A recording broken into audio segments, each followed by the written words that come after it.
창세기 3장 14절부터 16절까지 말씀을 보시겠습니다.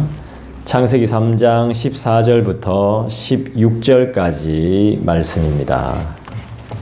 우리 같이 한 목소리로 읽어보겠습니다. 시작. 여호와 하나님이 뱀에게 이르시되 네가 이렇게 하였으니 네가 모든 가축과 들의 모든 짐승보다 더욱 저주를 받아 배로 다니고 살아있는 동안 흙을 먹을지니라. 내가 너로 여자와 원수가 되게 하고 내 후손도 여자의 후손과 원수가 되게 하리니 여자의 후손은 내 머리를 상하게 할 것이요 너는 그의 발꿈치를 상하게 할 것이니라 하시고, 또 여자에게 이르시되 내가 내게 임신하는 고통을 크게 더하리니 네가 수고하고 자식을 낳을 것이며 너는 남편을 원하고 남편은 너를 다스릴 것이니라 하시고. 아멘. 14절을 여러분들 한 번 더 읽어주시겠습니까? 14번 여러분들만 읽어주시죠. 시작. 여호와 하나님이 뱀에게 이르시되 내가 이렇게 하였으니 내가 모든 가축들의 모든 짐승보다 더욱 저주를 받아 배로 다니고 살아있는 동안 흙을 먹을지니. 뱀에게 특이한 점이 하나 있습니다. 지금 14절을 볼 때 우리가 이걸 발견할 수 있어야 되는데요. 하나님이 우리가 죄를 지으면 어떻게 반응하시죠? 바로 반응을 안 하십니다. 우리가 죄를 짓는데 죄를 지어도 바로 반응을 안 하세요. 내가 지금 죄를 지었단 말입니다. 그런데 바로 징계가 안 내려져요. 분명히 죄를 지었으면 내가 지금 번개를 맞던지 아니면 따귀를 맞던지 아니면 진짜 엉덩이를 맞던지 이렇게 해야 되는데, 곤장을 맞던지 해야 되는데 그런 게 없습니다. 그런데 14절을 보니까 어때요? 뱀은 지금 죄를 짓자마자 바로 벌을 받는 내용을 볼 수 있습니다. 14절을 다시 한번 읽어보실래요? 시작. 여호와 하나님이 뱀에게 이르시되 네가 이렇게 하였으니. 예, 됐습니다. 네가 이렇게 하였으니. 하나님께서 뱀에게 이르셨습니다. 그죠? 네가 이렇게 하였으니, 죄를 지었으니 어떤 벌을 받게 됩니까? 네가 모든 가축과 들의 모든 짐승보다 더욱 저주를 받죠. 저주를 받고 어떻게 돼요? 배로 다니고 살아있는 동안 먹지 말아야 될 흙을 먹습니다. 인간이 흙을 먹으면 어떻게 됩니까? 맹장염 걸려가지고 맹장 수술해야 되잖아요. 그죠? 맹장 수술 바로 안 하면 복막염 걸려가 다 터져가지고 식업하잖아요. 그런 저주를 받게 됩니다. 여러분, 뱀처럼 이런 저주 받고 싶습니까? 그러면 일단은 입을 다물어야 됩니다. 정말 불평불만이 많은 사람들이 많은데요. 입만 띄면 불평이고 입만 띄면 자기 마음에 안 드는 것들만 이야기합니다. 그런 사람들이 많은데 저는 좀 안 그랬으면 좋겠습니다. 좀 기다려보고 참아보고 그 순간을 좀 참아봤으면 좋겠는데 그렇게 하지 못하는 교인들이 너무 많더라는 거죠. 다른 사람들한테 말하는 게 아닙니다. 성도들에게 부탁하고 말하는 것입니다. 하나님은 그런데 우리를 바로 이렇게 뱀처럼 다루지 않으신다는 거죠. 이게 뭐죠? 은혜라고 하는 겁니다. 거짓을 말하면 거짓말했기 때문에 저주를 받아야 되는데 그렇게 하지 않더라는 것이죠. 회개할 기회조차 안 줘요. 뱀한테 하나님께서. 변명할 기회조차 안 줘요. 봐주는 것이 없어요. 그런데 우리한테는 어떻게 하세요? 하나님이? 회개할 수 있는 기회도 주시고 변명할 수 있는 기회도 주시고 심판이 주어지더라도 기회를 허락해 주시죠. 따라합시다. 은혜. 하나님의 은혜입니다. 이 하나님의 은혜를 제발 잊어버리지 마시기를 부탁드립니다. 여러분, 14절을 통해 우리 하나님은 어떤 분이신 걸 알 수 있죠? 우리를 정말로 사랑하시는 은혜로우신 하나님이시라는 게 느껴집니까? 속을 데가 없어서 뱀 같은 것들에게 속아 넘어가가지고 무지하기 짝이 없는 우리를 사랑하심이 느껴집니까? 속고 속이고를 반복하는 거짓된 인생을 그래도 품으시는 하나님의 마음이 느껴지세요? 아멘. 맨날 죽는 소리하고 맨날 거짓말하고 에? 그런데도 불구하고 마음에는 사악한 생각들이 가득한데 살려주시는 하나님의 은혜를 알고 있느냔 말이에요. 아멘. 우리 하나님은 이런 분이시죠. 사랑의 하나님이시고 은혜의 하나님이시죠. 가차 없습니다. 변명, 뇌물 절대 안 통합니다. 하나님의 심판 때에. 그러나 우리에겐 그렇게 관대하십니다. 기회를 주시고 또 주시고 바로 벌 안 하시고 우리가 막 어떻게 해야 될지 몰라서 막 우물쭈물해도 다 참고 기다려 주십니다. 헛소리 해도 기분 나쁘게 해도 하나님은 참아주시죠. 그런데 하나님이 그렇다고 해서 사람들을 또 그렇게 대하면 안 됩니다. 내가 그렇게 당하기 싫으면 남도 당하기 싫은 겁니다. 이런 분이 세상에 어디 있습니까? 뱀은 세상의 어떤 것들보다 더 큰 저주를 받게 되었습니다. 왜죠? 왜 그렇습니까? 이 세상에서 진짜 큰 딴 것들보다 더욱이라고 말했습니다. 14절에. 더 저주를 받을 거라고. 왜 그렇게 하는 거죠? 하나님이 왜 그렇게 하실까요? 하나님이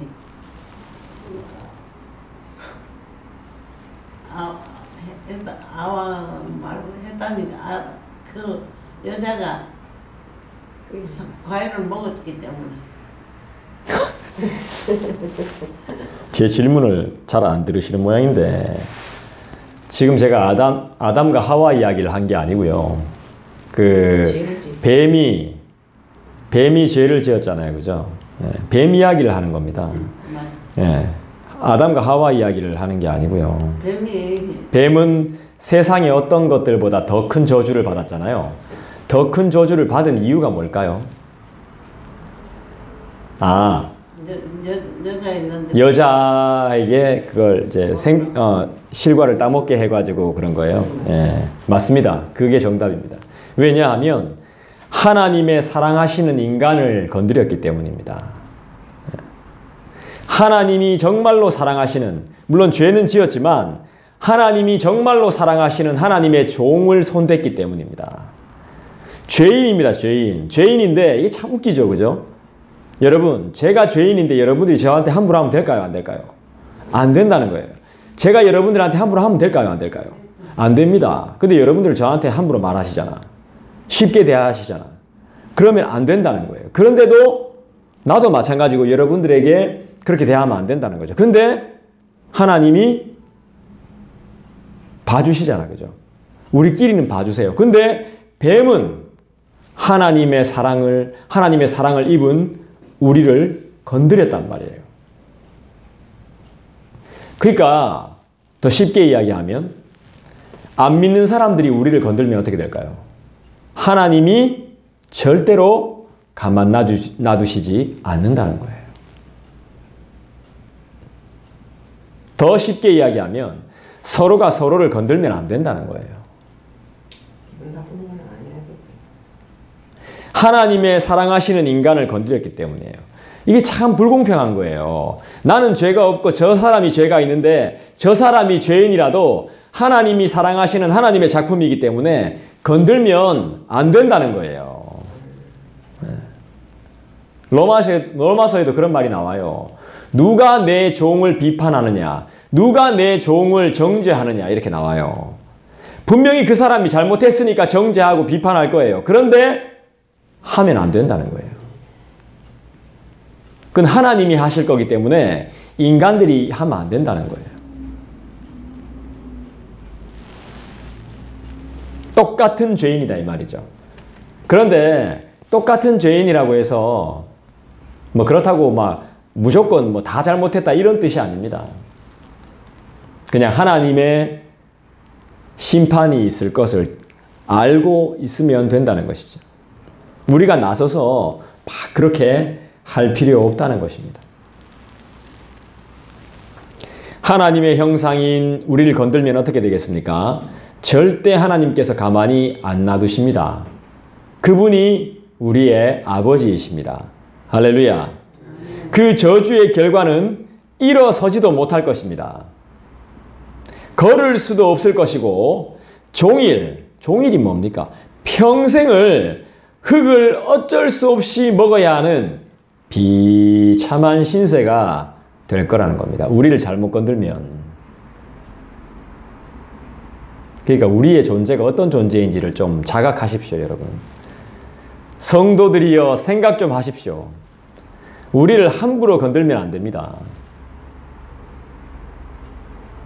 비참한 신세가 될 겁니다. 죄인의 하수, 사탄의 도구로 살면 이런 꼴을 면치 못합니다. 일부러 약 올리지 마세요. 그거 정말 안 좋은 겁니다. 농담이라도 그 일부러 약을 올리면 안 됩니다.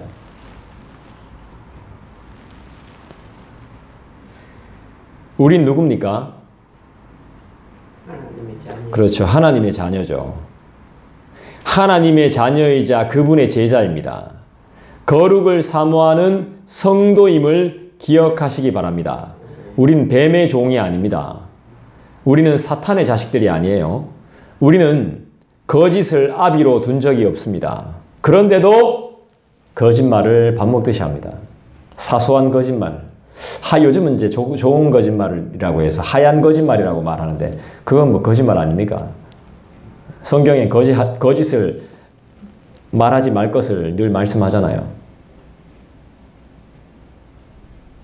15절 보겠습니다. 15절 읽어주시죠. 시작. 내가 여자의 원수가 되고 하고 내 후손도 여자의 후손과 원수가 되게 하리니 여자의 후손은 네 머리를 상하게 할 것이요 너는 그의 발꿈치를 상하게 할 것이니라 하시고, 예수님께서 이 땅에 오신 이유가 뭐죠? 따라합시다. 마귀의 일, 사탄의 일, 거짓의 일 다 멸하러 오신 겁니다. 예수께서. 이런 일들, 사람이 만들어내는 이 모든 일들을 다 없애기 위해서 예수께서 이 땅에 오신 겁니다. 악과 죄를 멸하기 위해서 이 땅에 오셨습니다. 예수님이 뭐라 그랬죠? 우리를 구원하시는 구원자시죠. 근데 분명히 이야기했죠. 내가 너희를 죄에서 구원할 거라 그랬어요. 잘 먹고 잘 살게 해준다고 말한 적 없어요. 예수님은. 죄에서 구원해준다라고 말했어요. 근데 그게 해결되면 잘 먹고 잘 사는 건 시간 문제라는 말이에요. 우리가 잘 먹고 잘 살지 못하는 이유가 해도 열심히 해도 안 되는 이유가 죄의 문제가 해결되지 못했기 때문이에요. 여러분들 안에 우리들 안에 깊숙이 숨어있는 이 죄의 문제가 덮어놨지 완전히 해결되어지지 않았어요.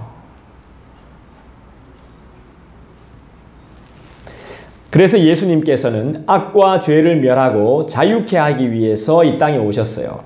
그분을 믿지 않으면, 진정으로 회개하지 않으면 회복은 없고요. 자유는 없습니다. 구원도 없습니다. 그분의 말씀을 진리로 받아들이지 않으면 구원 못 받는다 이 말입니다. 그분을 진실로 나의 주, 나의 하나님으로 믿지 않으면 천국은 허상일 뿐입니다. 옆 사람만 가지 나는 못 갑니다. 왜죠? 왜 원수가 됩니까? 세상을 살아가면서 왜 원수가 만들어지는 겁니까? 조심 안 하기 때문입니다. 아이고, 우리 권사님은 수준이 높아가지고 맞아요. 회개 안 해도 원수가 생기죠. 제일 중요한 이유는 상대방을 알로 보기 때문입니다. 그 순간부터 원수가 됩니다. 원수가. 말 한마디에 상처받는 겁니다. 그래서 원수가 되어버리는 겁니다. 어제의 친구가 오늘의 원수가 되어버리는 겁니다. 기가 막힌 세상에 우리는 살고 있습니다. 그놈의 돈 때문에 원수되고, 자존심 때문에 원수되고, 생각 때문에 원수되고, 선하지 못한 행동과 말 한마디 때문에 원수가 되는 겁니다. 그리고 믿음이 없어서 원수가 됩니다. 그리스도의 사랑으로 살지 못하니까, 예수 그리스도의 사랑으로 살지 못하니까. 여러분, 주님 사랑하십니까?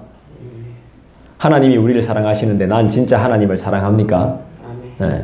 그분을 사랑하지 못하니까, 그분을 사랑하는 사람답게 살지 못하니까, 믿음을 가진 자답게 살지 못하니까, 교회에 댕기는 사람처럼 살지 못하니까 원수가 되는 겁니다. 목사가 목사 같지 않고, 권사, 집사가 세상 사람들이랑 똑같은데 당연히 원수가 되는 거죠.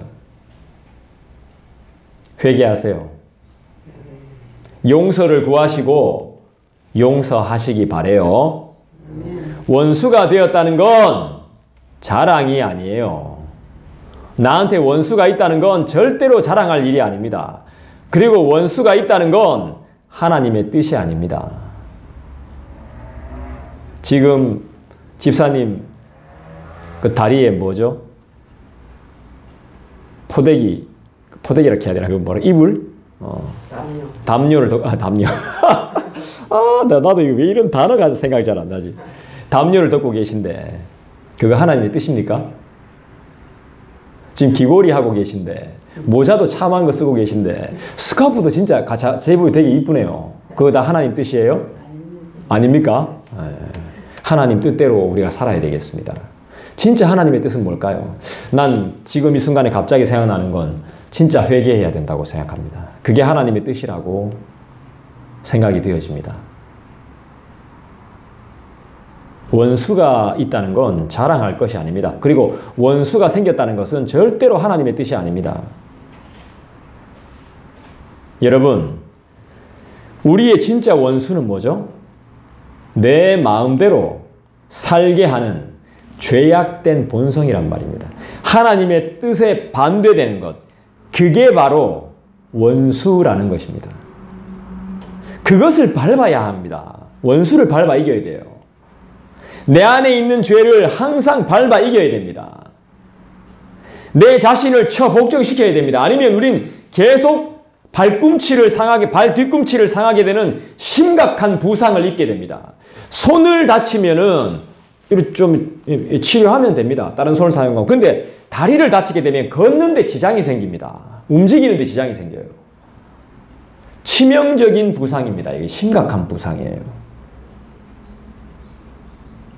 이 길을 계속 걸어가야 되는데, 그죠? 계단을 올라가야 되고 계단을 내려가야 되고 이 길을 계속 걸어야 되는데 뒤꿈치에 심각한 부상을 입다 보니까 잘 걸을 수가 없는 겁니다. 힘을 못 주는 거예요. 여러분, 죄에게 여지를 두지 마십시오. 그래서 원수 만들지 마십시오. 특히나 인간 원수들을 만들지 마십시오. 좀 잘해 주십시오. 잘해줘서 원수 만들지 마세요. 심각한 타격을 받을 수 있습니다. 여러분, 원수 만들면. 제가 지금 다 겪고 있는 겁니다. 겪어봤던 것이고. 지겹더라도 여러분 한눈 팔지 마시고 성경 보십시오. 딴 데 쳐다보지 마시고. 지겹더라도. 재미없는 삶을 습관화하십시오. 어차피 재미없는 삶이잖아요. 언제 뭐 재미있었습니까? 주님을 만나는 기쁨의 날이 될 것을, 주님을 만나는 것을 기쁨으로 삼는 그런 삶이 되십시오. 평상시에 좀 재미없더라도. 그래야 우리가 진짜 재미있는 겁니다. 주님을 만나는 것을 기뻐해야 됩니다. 재미로 살지 맙시다. 심각한 타격을 받을 수 있습니다. 재미가 없다는 것을 인정해야 됩니다. 그래야 우리에게 기쁨이 옵니다. 그래야 소망이 옵니다. 이 세상이 재미있으면 내세를 소망하지 않습니다, 우린. 그렇다고 해서 막 일부러 재미없게 살 필요는 없습니다. 일부러 막 죽는 소리 하고 그럴 필요는 없습니다. 하지만 기쁨으로, 재미가 없더라도 기쁨으로, 아, 성경을 볼 수 있는 시간이 오겠다. 예배 드릴 수 있는 시간이 오겠다. 기쁨으로 맞이하시기를 주님의 이름으로 부탁합니다. 우리는 재미로 사는 사람이 아니라 하늘의 상을 바라면서 사는 사람입니다. 여러분의 삶이 지금 하늘의 상을 많이 받을 수 있는 삶이 맞습니까? 아니죠. 예, 하늘의 상을 많이 받을 수 있는 삶이 되기를 저와 여러분 그렇게 되기를 간절히 축원드릴게요. 하나님의 상을 기다리고 기대하는 저와 여러분이 되십시다. 마지막으로 16절을 보겠습니다. 여러분 읽어주시겠습니까? 시작. 여자에게 내가 이게 임신하는 고통을 크게 대하여 내가 수고하고 자식을 낳을 것이니 너는 남편을 원하고 남편은 너를 다스릴 것이야 하시고. 여러분, 삶에는 질서가 필요합니다. 질서. 교회에서도 질서가 필요합니다. 상하 관계를 말하는 거 아닙니다. 누구는 위고 누구 밑에 이런 말 아니고 질서. 질서. 지켜야 할 질서. 지켜야 할 법이 있다는 것이죠. 그것을 지키지 않으면 고통이 따라옵니다. 나는 다스리는 사람이 아니기 때문에 다스림을 받아야 되거든요. 그런데 내가 다스리려고 하면 반드시 고통이 따라옵니다. 어떤 고통? 이별의 고통이 다가와요. 갈라서요. 갈라서는 고통을 겪게 돼요. 분열이 찾아와요. 분열이. 다툼이 일어나요. 우리는 다스리는 존재가 아니라 나의 남편, 신랑 되신 우리 하나님께 다스림을 받는 공동체입니다. 그 다스림을, 그의 지시와 지도를 싫어하면 고통과 수고의 삶이 더 힘들게 느껴집니다. 여자들한테는 애 낳는 고통, 남자들에게는 밤늦게까지 일해야 하는 수고를 하나님께서 주셨습니다. 그런데 하나님 앞에 순종함이 없을 때 일하는 것이 일하는 게 아니고 죽을 지경입니다. 해산의 고통이 막 해산하다 죽어봅니다. 진짜. 감사로 생각해야 되는데, 야, 이제 하나님이 다음 세대를 주셔서 우리 가정이 회복되게 하시고 이 자식을 통해서 하나님의 마음을 더 느끼게 하여 주시는구나 하는 감사가 사라진다는 겁니다. 내가 하나님 위치에 서게 되면.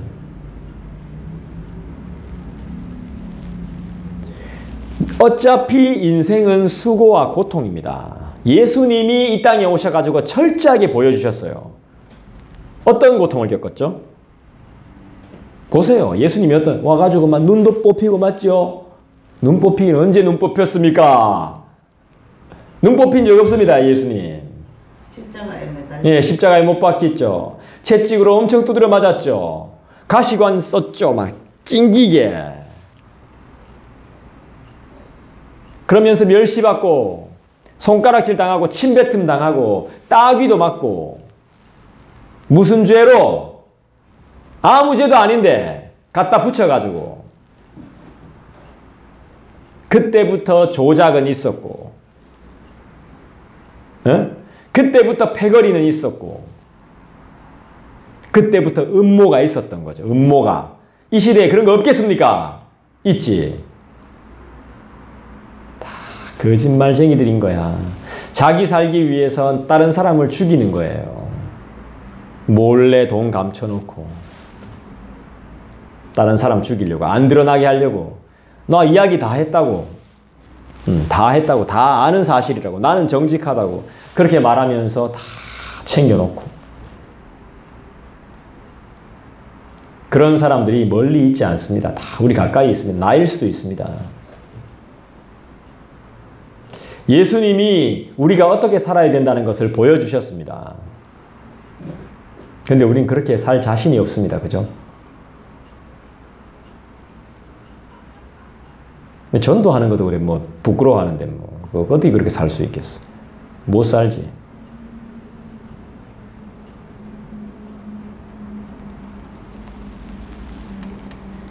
그러니까 뭡니까? 내가 하나님의 자리에 서려고 하면 지금 내가 당하는 인생의 고통이 진짜 저주 같습니다. 저주. 지옥이 되는 겁니다. 근데 이 고통이 저주가 안 되려면 어떻게 해야 될까요? 당연한 것으로 하나님이 주신 은혜로 받아들이면 이게 저주가 안 되더라는 것이죠. 막 죽고 싶었습니다. 진짜 막 죽고 싶을 정도로 괴롭습니다. 괴로웠어요. 그런 적 있으시잖아요, 여러분들 다. 확 죽어보고 싶다, 진짜 막. 그게 왜 그래요? 내 인생에 내가 주인이 되니까 그런 거예요. 하나님께 모든 것을 맡겨놓고 다 내려놔 버리면 그냥 살게 돼요. 여러분, 우리 그냥 사는 겁니다. 그냥. 특별한 거 없습니다. 하루가 요즘 얼마나 빨리 지나갑니까? 진짜. 벌써 수요일입니다. 벌써. 난 아직 설교 준비도 덜 했는데 막 벌써 수요일이야. 시간이 얼마나 빠른지 모르겠어요. 실력도 없는데 이게 설교 준비하려고 성경 쳐다보니까 막 눈도 아프고 머리도 띵하고 말이죠. 어떨 땐 토할 것 같고 막.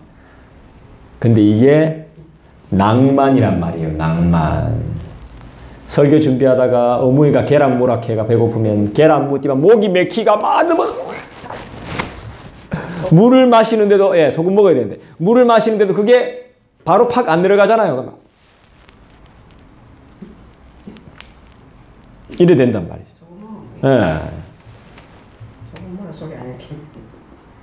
아니 뭐 저도 아는데 그렇단 말입니다. 인생이 자체가 고통이에요. 고난이에요. 고통. 근데 이걸 어떻게 받아들여야 돼요? 이런 개 같은 경우가 하면서 막 이렇게 받아들이면 진짜 우리는 개 같은 인생이 되는 거예요.